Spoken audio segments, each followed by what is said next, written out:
আগুন ঝরানো গতি আর বিষাক্ত সুইং প্রতিপক্ষের ব্যাটিং লাইন আপকে কুপকাত করতে যে বাংলাদেশ ছিল শুধু স্পিনারদের মুখাপেক্ষে, তারা এখন ধারণ করছে বিশ্বের অন্যতম সেরা পেসিং ইউনিটকে। শুধু গতি, সুইং বা লাইন নয়, বাংলাদেশের পেসারদের আগ্রাসন, ম্যাচ রিডিং, খেলার প্রতি মনোভাব সবই টপ ক্লাস। এখন প্রশংসায় তাই পঞ্চমুখ গোটা ক্রিকেট বিশ্ব।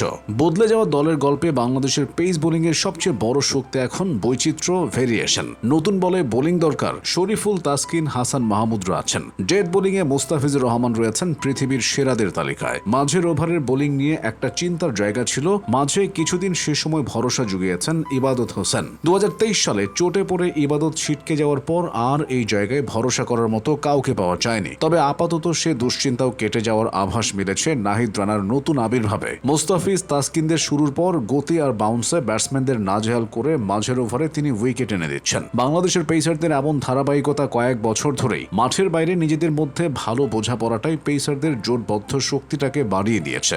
মাঠের পারফরমেন্সে পড়ছে যার ইতিবাচক প্রভাব। টাইগার পেস ব্রিগেডের রাজত্ব প্রতিষ্ঠার গল্পটা শুরু 2022 সালে দক্ষিণ আফ্রিকা সফর থেকে। এর আগে দক্ষিণ আফ্রিকার মাটিতে টানা 13টি ওয়ানডে হেরেছিল বাংলাদেশ। দেশটিতে বাংলাদেশের পেসাররা 53.67 গড়ে নিয়েছিলেন মাত্র 37 উইকেট, যা নামিবিয়া, স্কটল্যান্ড, বারমুডা ও কানাডার মতো আইসিসির সহযোগী দেশগুলোর চেয়েও খারাপ। এর আগে নিউজিল্যান্ডের মাউন্ট মঙ্গানুয়ে ঐতিহাসিক টেস্ট জয়ে বড় ভূমিকা রেখেছিলেন বাংলাদেশের পেসাররা। ইবাদত হোসেনের 6 উইকেটের পাশাপাশি শরীফুল ইসলাম ও তাসকিন আহমেদও 3টি করে উইকেট নিয়েছিলেন। দক্ষিণ আফ্রিকায় প্রথম ওয়ানডেতেই তাসকিন ও শরীফুল মিলে 5 উইকেট নিয়ে বাংলাদেশকে জয় এনে দেন। সিরিজের শেষ ম্যাচে দক্ষিণ আফ্রিকা 46 রানে কোনো উইকেট না হারিয়ে শুরু করলেও তাসকিনের দুর্দান্ত 5 উইকেটে ম্যাচের চিত্র বদলে যায়। শেষ পর্যন্ত বাংলাদেশ ঐতিহাসিক সিরিজ জয় লাভ করে। নিউজিল্যান্ডের টেস্ট জয় ও দক্ষিণ আফ্রিকার ওয়ানডে সিরিজ জয় কোনো বিচ্ছিন্ন ঘটনা ছিল না, এগুলোই হয়ে ওঠে বাংলাদেশের পেস বোলিং এর নতুন যুগের সূচনা। 2021 সালের শেষ পর্যন্ত ঘরের মাঠ বা জিম্বাবুয়ে ছাড়া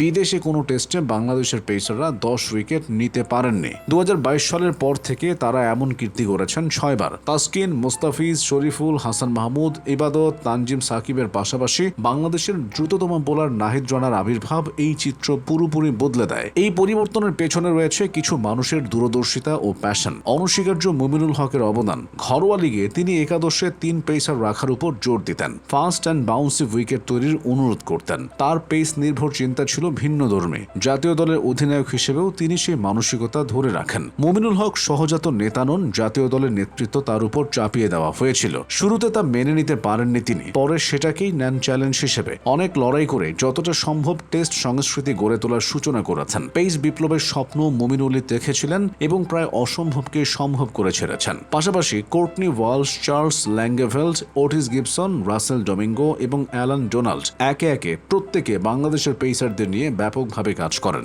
গিবসন ব্যাপারটাকে প্রায় আন্দোলনের পর্যায়ে নিয়ে গিয়েছিলেন। অন্যদিকে ডোনাল্ড, তাসকিন ও মুস্তাফিজের মতো অভিজ্ঞদের পাশাপাশি শরীফুল ও হাসান মাহমুদকে গড়ে তোলেন। একই সাথে রেজাউর রহমান রাজা, মুশফিক হাসান ও নাহিদ রানার মতো ভবিষ্যৎ প্রতিভাদেরও চিহ্নিত করেন। অ্যালান ডোনাল্ড পেসারদের মধ্যে একটি প্যাক মেন্টালিটি গড়ে তুলেছিলেন। মুস্তাফিজ ছিলেন দলের প্রথম বড় তারকা পেসার। তার সাথে তাসকিনের প্রত্যাবর্তন এবং নাহিদের উত্থানে গড়ে ওঠে আক্রমণের নতুন ত্রয়ী। টেস্ট ক্রিকেটে তাদের সঙ্গে শরীফুল ও হাসান মাহমুদও গুরুত্বপূর্ণ ভূমিকা পালন করেন। 2026 সালে পাকিস্তানের বিপক্ষে ওয়ানডে সিরিজে অধিনায়ক মেহেদী হাসান মিরাজও মুমিনুলের পেস নির্ভর চিন্তা ধরে রাখেন। তাসকিন, মুস্তাফিজ ও নাহিদকে তিনি দলের সেরা বোলিং বিকল্প হিসেবে উল্লেখ করেন। তার আস্থার প্রতিদানও দেন পেসাররা। 3 ম্যাচে এই ত্রয়ী 19টি উইকেট নিয়ে বাংলাদেশকে সিরিজ জেতায়। অস্ট্রেলিয়ার বিপক্ষেও বাংলাদেশের পেসাররা নিজেদের সামর্থ্যের প্রমাণ দেয়। সবুজ উইকেটে খেলার সিদ্ধান্তকে মেহেদী সমর্থন করেন। প্রথম 2 ওয়ানডেতে তাসকিন, মুস্তাফিজ ও নাহিদ মিলে 13 উইকেট নিয়ে বাংলাদেশকে 2-0 ব্যবধানে এগিয়ে দেন। সিরিজ নিশ্চিত হওয়ার পর নিয়ম রক্ষার ম্যাচে